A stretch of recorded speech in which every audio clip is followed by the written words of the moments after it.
Hello, welcome to Do It Yourself channel. Today I will show you how to lock home screen layout in Samsung Galaxy Z Fold5.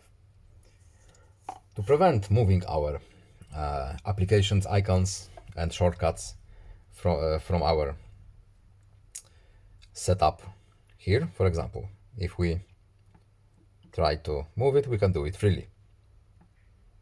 To prevent it from moving, we have to go to Settings, then Home Screen, and in Home Screen options we have Lock Home Screen Layout.